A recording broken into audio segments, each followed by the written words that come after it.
Thank you very much indeed. Hello, I'm Alexander Armstrong and welcome to Pointless, the show that rewards obscure answers rather than the obvious ones. Let's meet today's players. And couple number one. I'm Jacob and this is my dad, Mark, and we're from Hertfordshire. Couple number two. Hi, I'm Caleb, I'm from Nottingham, and this is Olivia, she's from Derby.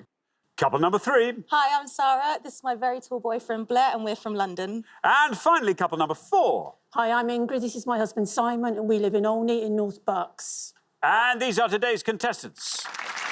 Thank you very much, all of you. A very warm welcome to the show. It's lovely to have you here. That just leaves one more person for me to introduce. He'd like to start by reading a prepared statement, but he forgot to write one. It's my pointless friend, it's Richard. Hiya. Hey, everybody.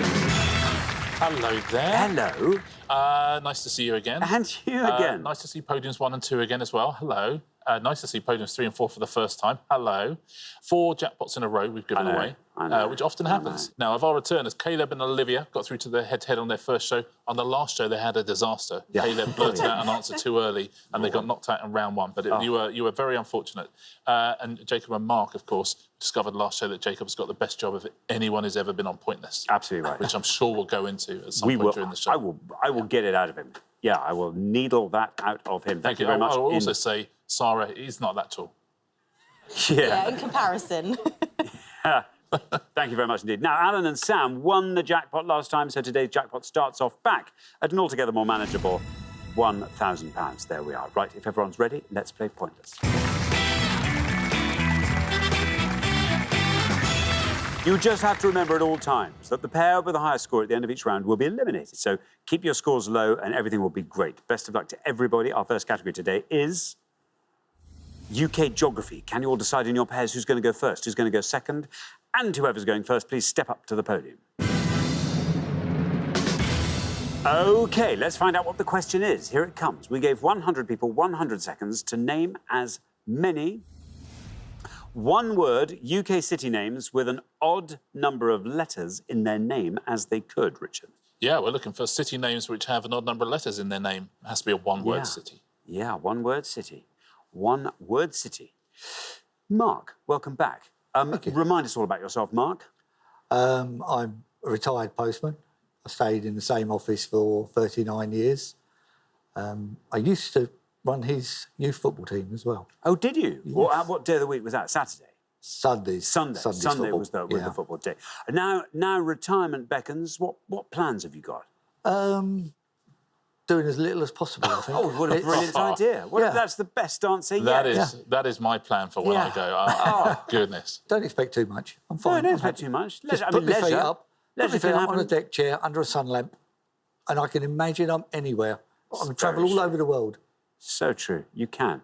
Now, Mark, what are you going to go for with these odd number of letters in their name, UK city names? Chester? Chester, says Mark. Let's see how many of our 100 people said Chester. Is it right? It's right.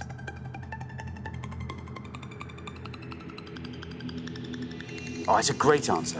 Look at that. It only goes to 5. Exemplary, Mark. What a great start to the show. 5. Well played, Mark. Every single person, as soon as you say Chester or any answer, everyone just goes and then counts up the letters. An American poll once voted Chester the 5th prettiest city in Europe. Oh, yeah. That's very lovely. Now, Olivia, welcome back. Lovely to have you with us for your third and final attempt. Tell us more about yourself, Olivia. Yeah, so, like, in my spare time, I love to, draw and paint and things. When I went to uni, I was part of the Leeds Arts Society, Arts Society, and I went to life drawing lessons. So that was something I really How enjoyed. do you find life drawing lessons? I mean, I love it, yeah. And you get quite used to the fact that there's somebody just sitting or standing there. There is a temptation quite to naked. giggle, I think. I think I'd find that more traumatic than the person standing there, I think, probably. You just... No, I love it. I thought it was really, interesting. Oh, good for you. Good for you. Now, Olivia, where are we going to go for? I think I'm going to go for Truro. Truro. Yeah. Do you know, that would have been mine. Ah. That was the one I'd submit. Truro. Let's see how many of our 100 people said Truro.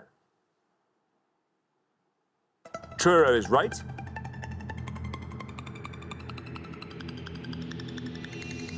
Down it goes to 14. Not bad at all. Truro, 14.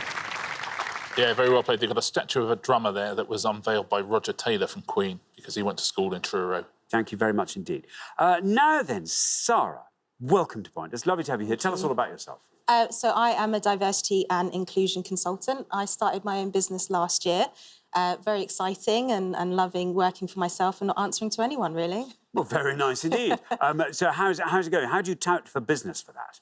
So I just contact people in terms of the senior leadership and say, hey, you know, your leadership looks pretty undiverse. Do you want some help with that? And then I just tell them sort of what to do, give them the tools and make sure that they're thinking through what they're doing in the future. Very good indeed. Does that take you around lots of odd number of letters cities in the country? Not really. Because that was a brilliant segue. Did you notice how I did that? You didn't even really notice good. we were back That on was the good. back That on the was good. pointless rubric. Yeah, and I did it so smooth. Even for you, that was good. Yeah, polished. So I'm trying to think in terms of what, I'm trying to count in my head the odd number of letters and whether or not it's a city. So I'm going to go with Reading. Reading. I'm not even going to bother counting it. I'm assuming you've done that. I'm not even going to do it. I trust you. Let's see how many of our 100 people said Reading. Come on. I'm like, is it right? Is it wrong? Oh, no. I'm afraid that scores you 100 points. Sorry. Sorry. You did the Reading writing arithmetic perfectly, but it's I'm afraid it's a town. Okay. Reading Town. Yeah. There we go. Oh, well. Simon, you are most welcome to Pointless. How lovely to have you here. Tell us all about yourself. Well, I used to be a software developer, but I'm retired now, luckily, and I spend my time sailing whenever I can. Oh, that's lovely. Where do you sail? Mostly around the Solent area. I'm lucky enough to have some friends who have their own yachts, and they invite me. That's jolly nice. I mean, would the dream be to go to have your own boat? It certainly would, yes. I'm imagining you'd be quite some people, when they get behind the helm of a boat, they can get a bit, a bit dictatorial. People sort of yelling and shouting and losing their rag a bit. I couldn't possibly say. Ingrid's nodding in a way that I just don't believe for a moment, Simon. I imagine you're nothing but the most tranquil skipper. I am. Yeah. Very easygoing. Very easygoing. Very good. OK. Now, where are you going to go for? Norwich. Norwich, says Simon. Let's find out how many of our 100 people said Norwich. Norwich is right. Well, 100 is our high score, 5 is our low. You're very much towards the lower end of that spectrum, and 16 is where you end up, 16 for Norwich. Very well played. Yeah, there's, of course, a Norwich Terrier, but also a Norfolk Terrier. There is. Which have a lot of similarities. But, that's a lot of different terriers for... Norwich's ears, they're exactly the same, but Norwich's point up. Norfolk's point down. Point down. And why do you think Norwich took the pointy-uppy ones? I don't know. Maybe it's a cathedral reference.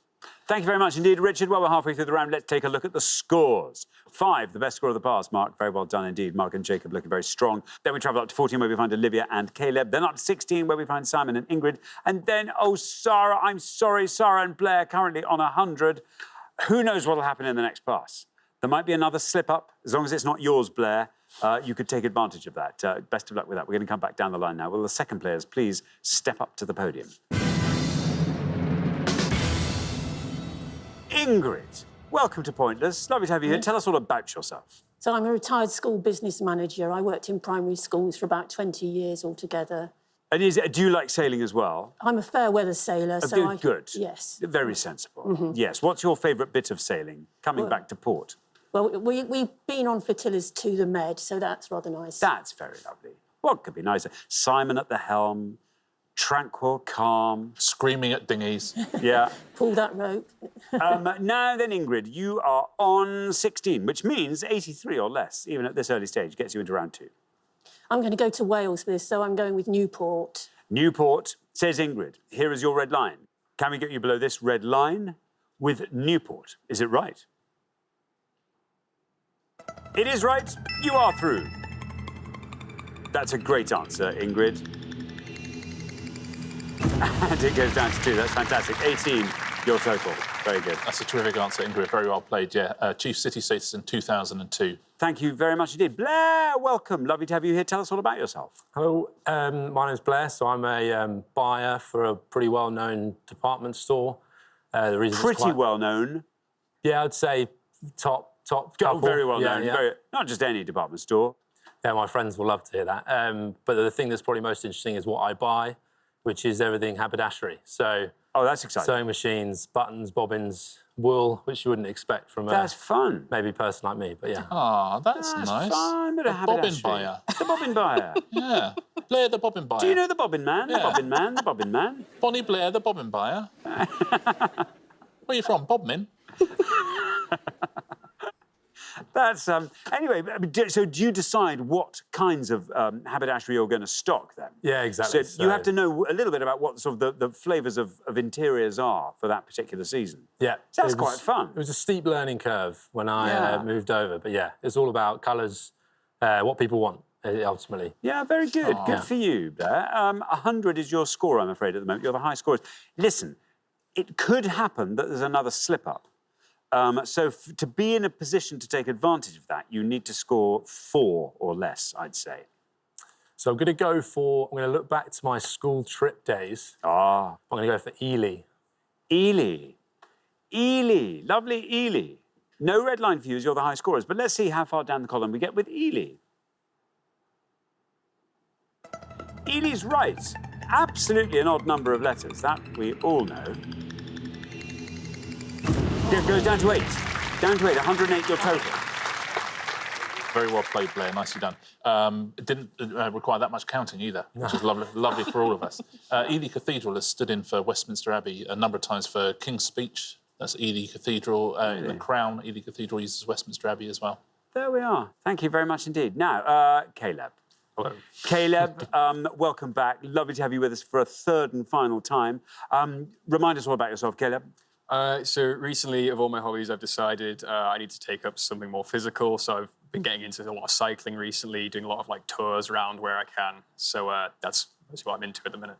It is one of those things that people get really addicted to. Why do you think that is?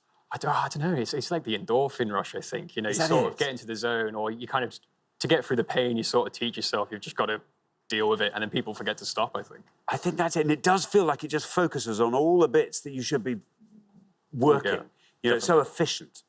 Maybe that's what it is. Anyway, listen, Caleb, you are on 14. If you can score 93 or less, there's a place for you in round 2.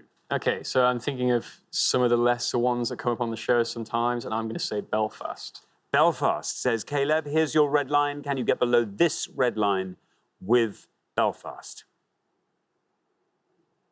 Of course you can. Down goes Belfast. That's another great answer. 8. Very well done indeed. Takes your total up to 22. Scored the same as Ely, can you believe it? It's twinned with Nashville, Belfast, and every year they have an annual Belfast-Nashville Music Festival. I'd love to go and hear that. That's good, right? That's gotta Two be great great. music cities. Yeah, the Yeah. clash of two really lovely styles of music as well. Yeah. Yeah. Brilliant. Thank you very much indeed, Richard. Now then, Jacob. Welcome back, Jacob. Remind us all about yourself and what it is that you do. So I'm a canine massage therapist from Hertfordshire. That's amazing. Do you follow any particular, like a sort of McTimoney chiropractic massage, or is there So- any particular school of massage you go for? Do you do Shih Tzu Shiatsu? Not quite. Okay. So I studied at the College of Animal Physiotherapy, and they do a course where you go through all the different techniques and what have you, and they kind of teach you the best way to go through it depending on what you're targeting. And I guess obviously dogs can't really tell you what's where it's hurting. No. So you've got to be able to find it all. And read the body language. Yeah, diagnostically. Yeah. Very interesting. Very interesting. Also, Jake, I've got a bit of a just there. I'm qualified as a sports therapist as well. Okay, well we'll chat later. But only for greyhounds. Jacob, listen, you're on 5. The high scorers are on 108. Doesn't matter what you score. Even 100 points gets you through. I think you might have a nice low-scoring answer. You've had time to think of one. I'm just going to have to just stick with one that, even if it isn't right, it doesn't matter at the moment. Newcastle. Newcastle, says Jacob. Let's see how many of our 100 people said Newcastle. No red line for you, by the way. You're already through. Oh, no. I know, I can see why that's happened. Yes, I'm afraid that's, strictly speaking, incorrect. Scores you 100 points, takes your total up to 105. Yeah, it's Newcastle upon Tyne, so it doesn't count as a one-word city, that one. But Newcastle's got 9 letters, so that bit was perfect. Now, let's take a look, shall we? There are some pointless answers out there. I'll take you through some low scorers. So, Wells would have scored you 5. Inverness and Salisbury would have scored you 4 each. 3 for Newry. You would have got 2 for Lichfield. Preston and Wolverhampton, 1 for Salford and Wakefield. And here are the 4 pointless answers. Well done if you said any of these. You would have added £250 to the jackpot for Lancaster, Lisbon, Ripon, and Worcester. That would have been high tariff, Worcester, wouldn't it? We'd have been counting that all. Yeah. Oh, hold on. I can see why nobody voted for it. I can see it. No one, Yeah. they went WRs. Oh, you can't, yeah. I mean, let's not. Yeah. But very well done if you said any of those. Thank you very much indeed, Richard. Well, that brings us to the end of our first round. It means we have to say goodbye to our first pair, Blair and Sarah. I'm so sorry. This is where we say goodbye to you. It's been lovely having you here for your first of 3 shots at the Pointless Final. We'll look forward to seeing you back next time. But meantime, thanks very much, Blair and Sarah. But for the remaining 3 pairs, it is now time for round 2.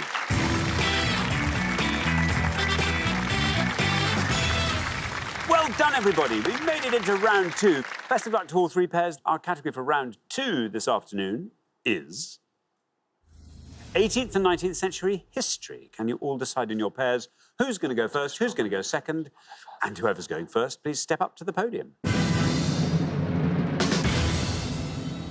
OK, and the question concerns events of the Georgian era. Richard. Yeah, on each board, we're going to give you 6 clues to events from the Georgian era. That's 1714 to 1830, when there were 4 Georges on the British throne. You just have to give us the most obscure answer, please. 6 on the way up, 6 on the way back, 12 in all to have a go at home. Thank you. Let's reveal our first board of 6 clues to historical events from the Georgian era.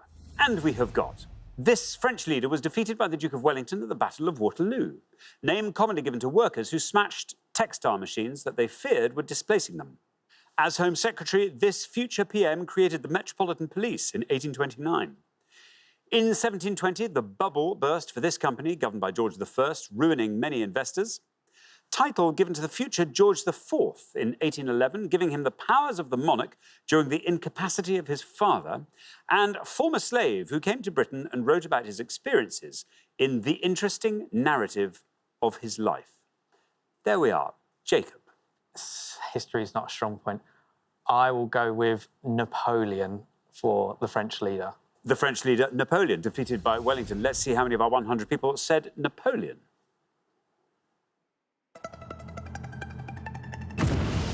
$73 for Napoleon. Not bad. Yeah, it could be worse. 2 of our 100 said Nelson, so... Nelson. Louis Nelson, yeah. Yeah. Thank you very much indeed. Now, Olivia. Oh, this is really bad. I don't know any of them.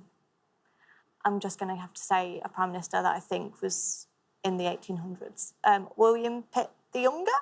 OK, you're going to go for William Pitt the Younger. Let's see if that is right. Pitt the Younger, did he found the Metropolitan Police? No, I'm afraid he didn't, Olivia. But, you know, there we are. Not 100, I'm afraid, is what it scores you, though. Yeah, listen, as guesses go, that sounds perfectly reasonable, but not right, I'm afraid. Thank you very much indeed. Now then, Ingrid, this board is all yours. Do you feel like filling in all the blanks for us? I think the future George IV might have been the regent, but I think I'm going to try the Home Secretary who became PM. I'm going to try Robert Peel. Robert Peel, says Ingrid. Let's see if that's right. Let's see how many of our 100 people said Robert Peel. It is indeed Robert Peel. That goes down to 50. Very well done indeed, Ingrid. Well played again, Ingrid, yeah, and that's where we get both Bobbies and Peelers from. Both nicknames for police that come from Robert Peel. Now, the name commonly given to those workers? Luddites. And that's A-level history as well, isn't it? Absolutely. Would have scored 28. Named after Ned Ludd, who was mythical. It was sort of like their kind of supposed leader. The bubble. Is it the South Sea bubble? Yeah, it is. South Sea Company, absolutely. That would have scored 11. The title given to the future George IV. The Regent. Prince Regent, yep. Would have scored you 20. And the former slave? Don't know the answer to that one. It's Olaudah Equiano. Olaudah Equiano. Very well done if you said that at home. 3 points. Thank you very much indeed, Richard. Well, we are halfway through the round. Let's have a look at those scores. 50, the best score of the past. Ingrid, very well done indeed. You're making a habit of this, Ingrid. Fantastic. Ingrid and Simon looking very strong. 73 is where we find Jacob and Mark. 100 is then where we find Olivia and Caleb. Actually, you're not devastatingly far ahead, Caleb, so a really good low-scoring answer from you might just turn things around. So good luck with that. We're going to come back down the line now. Will the second players please step up to the podium? OK, let's put 6 more clues to Georgian-era events on the board, and here they are. Surname of the Prime Ministers known as the Elder and the Younger. This patriotic song was first performed publicly in 1745 and later adopted as Britain's national anthem. Britain won this war, which lasted from 1756 to 1763. German-born composer who took British nationality and wrote the music for the Royal Fireworks. Charles Edward Stuart, the Young Pretender and leader of the Jacobite Rebellion, is commonly known by this 3-word nickname. And following US independence, the British government began transporting convicts to this modern-day country in 1787. There we are. Simon, over to you. I hope that Charles Edward Stuart was Bonnie Prince Charlie. Bonnie Prince Charlie, says Simon. Let's see if that's right. Here's your red line. Can you get below this red line with Bonnie Prince Charlie? It is absolutely Bonnie Prince Charlie. And it gets you through to the head-to-head. Very well done. 22 is what it scores you. 72 your total. Yeah, absolutely. His grandfather was the exiled James II. Thank you very much indeed, Richard. Now then, Caleb, you're the high scorers at the moment. Indeed. Let's see if we can find a nice low-scoring answer. How do you like the board? I think I had a few on the first one. And there's a couple that I know on this one, but we've got quite a high score, so I think I'm going to risk. And for the following US independence question, I'm going to say Australia. OK, for the bottom one, Australia for the transportation. Let's see how many of our 100 people said Australia. No red line for you, as you are the high scorers. Australia is right. And that goes down to 53, taking your total up to 153.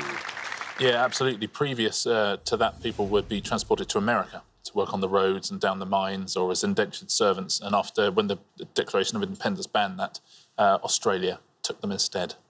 I say took them, where they were sort of forced to.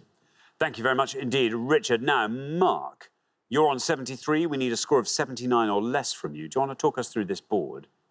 I was wondering whether the third one was the Boer War. I don't know the year of that, so I'm not going to guess on that one. I thought I'd go with surname of the Prime Minister as the elder and younger, Pitt. Pitt, says Mark.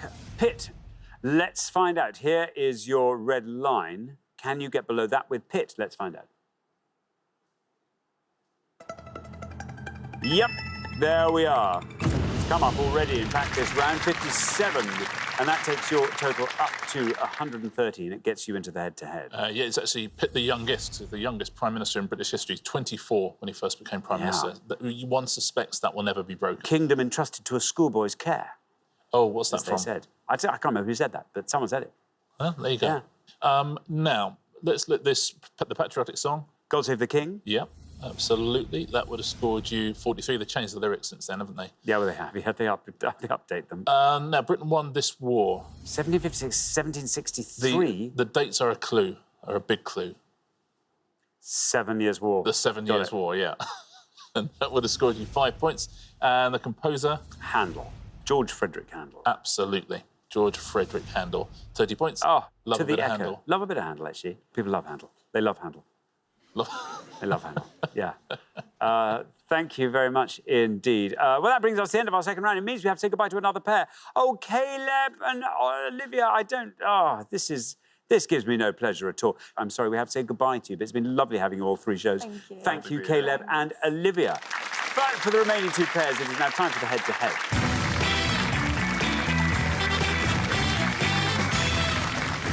Congratulations, Simon and Ingrid, Jacob and Mark. You are now one step closer to the final and a chance to play for our jackpot, which currently stands still at £1,000. But before the head-to-head round, we have a little sneaky opportunity here to put a little bit more money into that jackpot. It's very simple. All we have to do is find some pointless answers. Here goes. We gave 100 people 100 seconds to name as many Jamaican dub musicians as they could. Richard. We're going to put 6 names up on the board of Jamaican dub musicians. 2 of them will be pointless answers, as always, but 2 of them will be red herrings. See if you can find those 2 pointless answers. Thank you very much indeed. So, can you truffle out the genuine, pointless Jamaican dub musicians from these 6 potential Jamaican dub musicians? Astronomer, Keith Hudson, Tub Freeman, U-Roy, Augustus Pablo, and Mikey Dread. There we are. Anyone know anything? He might know some. Yeah. Might know. The ones that I sort of have got aren't there. I don't.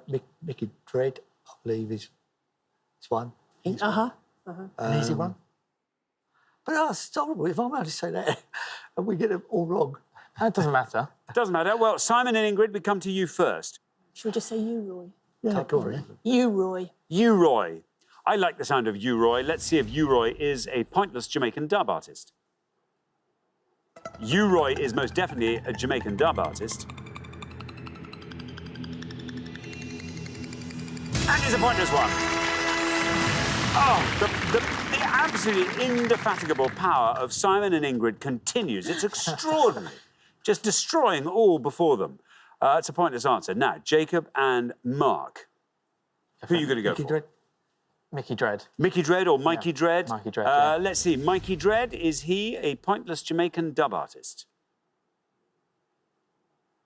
Mikey Dread is most definitely a Jamaican dub artist.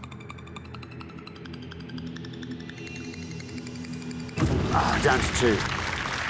Down to 2. There we are. Richard. Yeah, worked a lot with The Clash, Mikey Dread. Produced Bank Robber, for example. Did he? And, yeah, toured with them, all sorts of things, Mikey Dread. Now, Astronomer is incorrect. There's a famous dub artist called Scientist, but not Astronomer. And Augustus Pablo, another big name in dub reggae. He would have scored 2. So Keith Hudson and Tub Freeman. One of those is a dub pioneer, one of them is not. I'm going to say Tub Freeman. Is the dub artist? I mean, just because Tub and Dub sound quite like each other. I mean, really. Yeah, Tub and Dub. Freeman and a Tub. Let's see, is that the right answer? Come on, let's do it. It is not, I'm afraid. No, I fell. Keith Hudson is the pioneer. Pick a Dub was his 1974 album. There we go. Very well done at home if you said U-Roy and Keith Hudson. Thank you very much indeed, Richard. Well done. You managed to find 1 pointless answer, which means we can add £250 to the jackpot, and it now stands at £1,250. But who'll be playing for it? Let's find out in the head-to-head.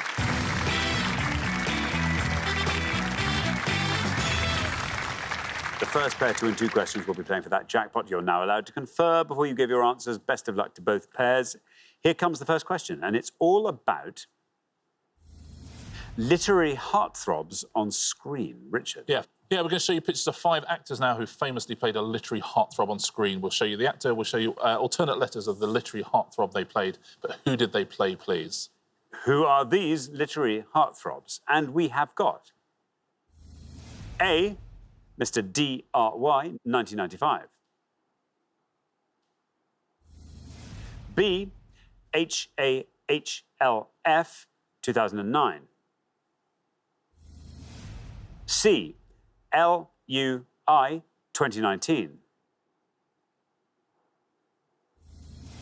D, R.M.O., 1996. And E, E.W.R.C.L.E., 2008.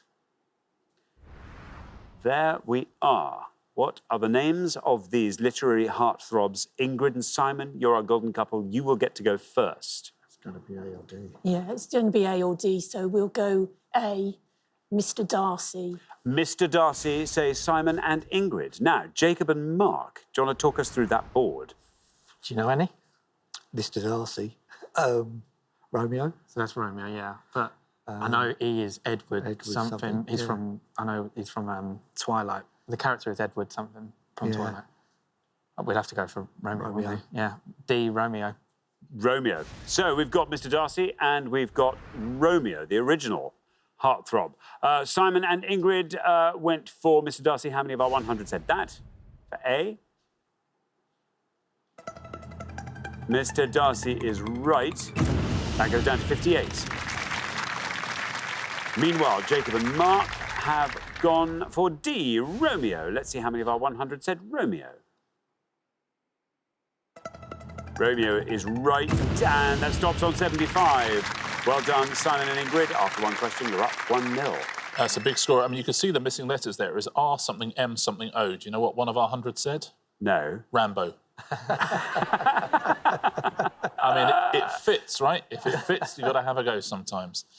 Those are the two biggest scorers on the board there. Now, B, very famous character. The letters don't look like it, but certainly a character you'll know. Such a famous character. One of the most famous love interests in any book. Heathcliff. Heathcliff. Oh, my goodness. Absolutely. That's It just doesn't look impossible like to it, see. does it? No.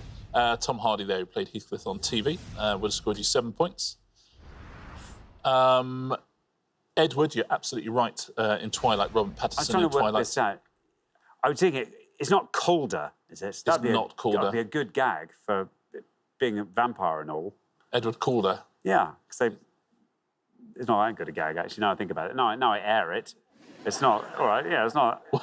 I say it's a good gag, it's not really. I'm not sure I understand it. It's a bit colder, because they're sort of... First thing I think of when I think of vampires is Colder. how chilly they get. Yeah, they're very chilly. Yeah. Edward Calder. Oh, you're a bit chilly. I mean, if you had to make up a name for a vampire, surname, Edward doesn't reflect, I don't know. It is, well done at home if you said this, it's Edward Cullen. Edward Cullen It's no gag, and that's not funny at all. Cullen. would have scored you 27 points. And the last one is Timothy Chalamet, who played Laurie in Little Women. 2 points for that. Best answer on the board. Well done if you said Laurie. There we go. Still laughing about Calder. It's just so funny. I mean, listen, it's we all have different tastes, Don't we? don't we? There we just. Thank goodness. That's what makes the world go round. Exactly. Thank you very much. OK, now here comes your second question. Jacob and Mark, you've got to win this one. Stay in the game. You do get to answer it first, though, so good luck. Second question is all about words that rhyme with duck. Oh, hello. OK, absolutely no comment. We're going to show you 5 clues now. All of the answers are words which rhyme with duck, and there is nothing wrong with that. No. Let's reveal our 5 clues, and here they come. We have got one of the 4 small isles in the Inner Hebrides, along with canna, rum, and egg. A loose scrum formed around a player with the ball on the ground in rugby. An informal name for a dollar in North America, Australia, and New Zealand. Remove the shell of an oyster. And success or failure apparently brought by chance rather than through one's own actions. There we are. Jacob and Mark will go first.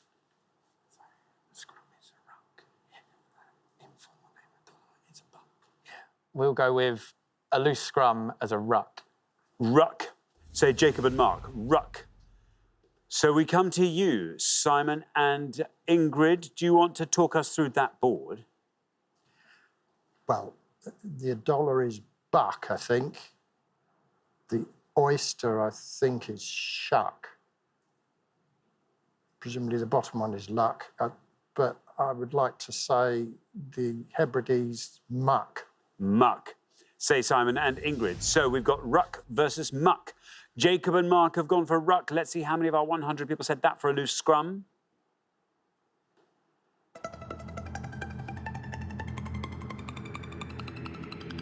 Ruck, not bad.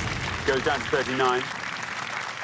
Meanwhile, we have the Isle of Muck in the Hebrides, the Inner Hebrides. Let's see if that is right. How many of our 100 said muck?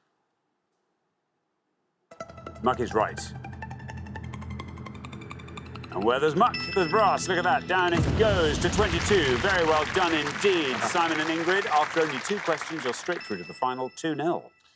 Very, very well played there. You took us through the rest of the answers beautifully as well, and you gave us the best possible answer that you could have done. So played that perfectly. Buck would have scored you 85. Shuck would have scored you 27. and luck, of which you've needed none, would have scored 72. I bet you can shuck an oyster. Sometimes I see that with Rick Stein, and he says it's easy to do. And you look at it and you think, oh, I don't think I would. I think I would. It is. A tea towel's a good idea. But it's just a matter of persistence. You just find a little bit of, just find your in and just keep going, and eventually it gives. Okay. Why do they call it shucking? That's the noise the shells make. You go sh. And you chuck them behind you? Yeah. Chuck a shell. Shell chuck. Shuck. Oh, to chuck a shell. I don't know. It's No, to I think shuck. it's there's something faintly onomatopoeic maybe about just go fring, just when you scrape it off. Shuck. Shuck. I don't know. Oh, I'm okay, literally maybe. making this up. Thank you very much. Well, the pair leaving us at the end of the head-to-head round, Jacob and Mark. It is you. You'll be back next time, and I have every confidence that next time you can take it one step further and take it to the final. But meanwhile, thank you very much for playing Jacob and Mark. Lovely to have you on. For Ingrid and Simon, though, it's now time for the Pointless Final. Congratulations, Ingrid and Simon. You have fought off all the competition, and you have won our coveted Pointless trophy.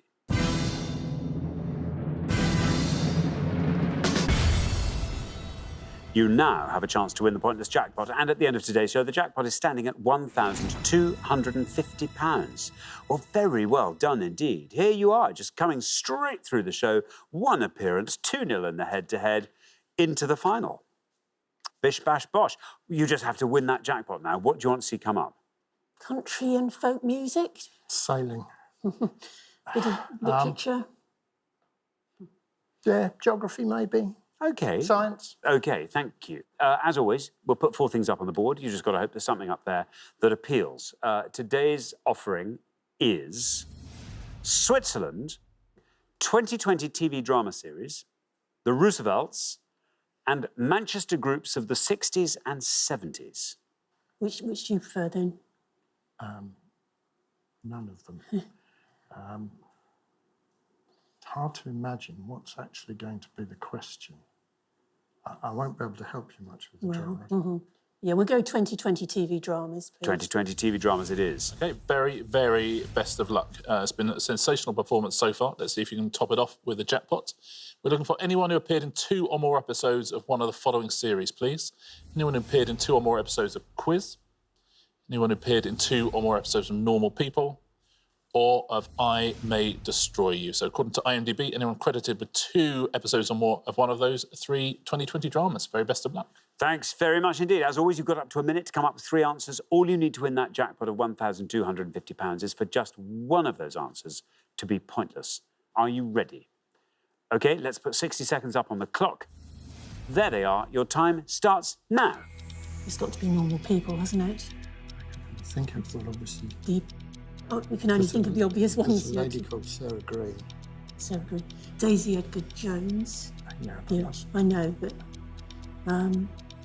just pick some actors who won't have been heard of, and maybe we get them wrong. who else is Normal People? I can't remember the name. Paul. Paul Michan, but it's too easy. Yeah, but who else can I think of? Think of who plays Neil. Who plays Joanna? I can think of the names of the characters. I don't think Sarah Green's enough. I might be thinking of 10 seconds left. Go for people. After all, there might be in it. Just pick names. OK, that, I'm afraid, is your time up. What 3 answers can you give me? All 3 for Normal People. OK. Daisy Edgar Jones. Daisy Edgar Jones. Sarah Green. Sarah Green. And Paul. Well, you definitely... Paul McCann. And Paul McCann. OK, of those 3, which is your best shot at a pointless answer? Oh, Sarah Green. Sarah Green. Least likely to be pointless? Daisy Edgar Jones. Daisy Edgar Jones and Paul McCann were put in the middle. OK, well, let's put those answers up on the board in that order, and here they are. We have got Daisy Edgar Jones, Paul McCann, and Sarah Green. Well, 3 answers on the board there. Any one of those could turn out to be pointless and win that jackpot for you. You'll be leaving here with £1,250. What would you like to do with that if you were to win? I'd like to get some paving for the drive and make a patio. Paving for the drive. Good. Simon? When I'm sailing at night, it's really cold and my feet get cold. And I've got some good boots, but I want some really expensive sailing boots. Some proper sailing boots to keep those toes warm. Quite right. OK, well, let's hope one of these answers wins that jackpot for you. Your first answer is Daisy Edgar-Jones. In all three cases, we're looking for the cast of Normal People. Let's see how many of our 100 people said Daisy Edgar-Jones. For £1,250, is she pointless? Well, Daisy Edgar-Jones is right. I don't think there was any doubt on that issue. How far down the column will she go, though? Down we go. We're into single figures with Daisy Edgar-Jones, still going down to 2. That's amazing.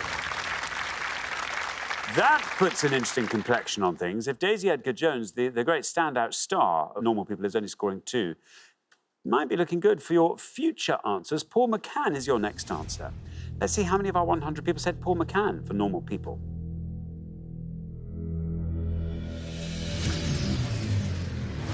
Not Paul McCann. OK, everything is now riding on your third and final answer, Sarah Green. Well, Daisy Edgar-Jones scored 2. How many of our 100 people said Sarah Green from the cast of Normal People? Sarah Green is right. Daisy Edgar-Jones took us down to 2. Paul McCann turned out to be incorrect. Sarah Green takes us down through the teens and into single figures. Still going down with Sarah Green still... Oh, look at that. You've done it. Well done. Congratulations. Oh, the patio's going to get laid, the boots are going to go on, the toes are going to be warm. Sarah Green was a pointless answer, so you are taking home today's jackpot of £1,250. Very, very well done. Yeah, not the Sarah Green from Blue Peter, different Sarah Green. Plays Lorraine in Normal People. Very, very well done in all 6 episodes there. 3 absolutely brilliant series here. Let's go through the pointless answers in each of them. In quiz, the brilliant Aisling Bea as a pointless answer, Elliot Levy as a pointless answer, Jasmine Banks, Michael Gibson, who I saw in Hamilton. He played George III in Hamilton in London. He was a pointless answer as well. He plays Tequin Whittock in that one. The scoring answers, Michael Sheen, Matthew McFadden, Sean Clifford, Mark Bonner and Helen McCrory. Everyone else was a pointless answer. Normal People now.